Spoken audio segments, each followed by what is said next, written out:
Hi, we're at the Intelligent Content Conference in San Jose, and I'm talking with Marcia, Riefer, Johnston.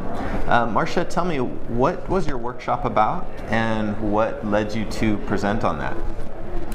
My workshop was, and is, because I still do it and I love to do it, called Write Tighter, and then it has a very long subtitle, and I do that on purpose because tight writing is more than just short writing. It has to do with saying everything you need to say, but not anything more. And I love doing this workshop as part of Intelligent Content Conference because there's so much talk here, and it's exciting talk about the technology and the power of all the tools. And yet, as we have heard Sarah O'Keefe say so often, the quality of that content has to be there to begin with. And it often is not. So you can do all these cool things with the tools and the technology and pump out your content in ways we couldn't even conceive of a few years ago. And if you aren't addressing that quality first, it's pointless. It's wasted effort. So I like to balance out all those voices talking about the intelligent, the part of intelligent content that is related to the tools and the technology by speaking to the quality issue and helping people who maybe never learned it in school, or maybe they aren't writers by trade, but they find themselves having to write blog posts or having to write proposals for their business, and they're hungry for, how do I do it? How do I do it well? How do I make it engaging and powerful?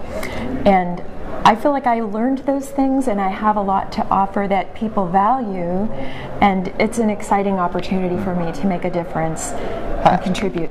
How do you measure good writing and quality? Because I think a lot of people feel like, oh, they're A quality writers, or they produce great content, but it's very subjective, right? So how do you measure that in a more quantitative way or objective way? I did something different this time with this workshop that I've never done before to get to the quantitative question. But before I address the quantitative piece, I want to say the most important way to measure whether your content is effective, and in my case I'm dealing with text specifically, is to get humans reading it and getting you feedback. There are tools out there that can generate reports of what grade level your text is hitting, and those are moderately useful. You may discover that your sentences could be shorter, things like that. But to truly get useful feedback, you have to have humans reading it, and otherwise, there's no quantitative way to say, yes, this content is good. So that, for me, is the most important way of measuring, is to get real human feedback from as close as possible to your target audience. But I did something quantitative this time that was a lot of fun. With our workshop examples, we did befores and afters. So people took their own writing and then used our techniques that we talked about and crunched it down, deleted words, made it tighter, and I had a spreadsheet that counted the words before, counted the words after, and instantly said, you just reduced your word count by 21%. If you were translating this, and then I multiplied 25 cents a word as a ballpark and said, if you were translating a document full of sentences like this, and you reduced them all by 21%, multiplied that out over 25 languages, you would have just saved your company $3 million. How do you, can I ask, how do you, what techniques do you use to make writing tighter? Do you just cut out the adjectives? Do you just, I don't know, what strategies do you use to get more brief? I have developed one slide of flag words that I look for, and most writers will say, oh yeah, I know that, I've seen that, and it is nothing new. But I like to sort of remind people of how dramatically better their writing can be if they're scrupulous about going after those words. And the most important one, and the one thing I want my workshop ease to remember, is to look for be verbs like is, am, are, have been, will be, being. Those words are often culprits in weak sentences that readers are going to fall asleep over, or they're going to move on to the next web page. If you start seeing those words, you're going to notice, oh, I could say that in half the words with an active verb that hammers my point and gets readers engaged.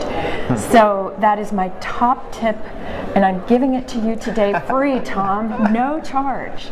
Be verbs, I'm telling you, it will change your life.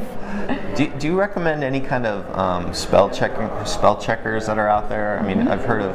I mean, there's Acrolinks. There's other sites like Grammarly. There's just even Word spell checker. What do you use, or do you just go off of like your own mind? I mean, how do you catch all these be verbs and other problems? I had a suggestion come to me from someone who was in my workshop.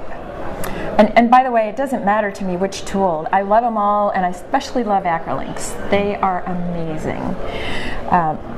But this person from my workshop, having seen my list of keywords, trigger words, flag words, she went back, she's a marketing director, she went back to her work life, and she emailed me later and said, I now go through my stuff in my Word documents and I search for be verbs, I search for ly words, and all down through my list, which by the way is available on my website in a slide share of my presentation, so if anybody is interested, it's how to write. Website.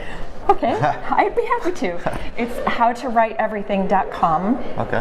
And the slide share, once you get through the first part of the presentation, there's one slide that has just a list of those words on it, and she searches for those words in her word processing software. Okay. And so that takes you out of thinking about your content, of reading what you're saying, and simply, oh, I have a whole lot of be verbs in here, and it gets you to an easier point of editing out those things. And she thought enough of that strategy that she put it into her Amazon review about the book. Oh. That she's finding so many, and for her in marketing, one of her things most helpful was to find ly words or adverbs, which marketers love and often just weakens. It weakens their text. Do you recommend when people write that they don't focus on the style and grammar and other details, or and that they focus on that in a second stage, or do you recommend that like from the beginning they just implement every good practice? I think it's impossible to do both at once, and though my brain kind of quickly goes back and forth between generating and editing, so I'm kind of catching things in editing as I write.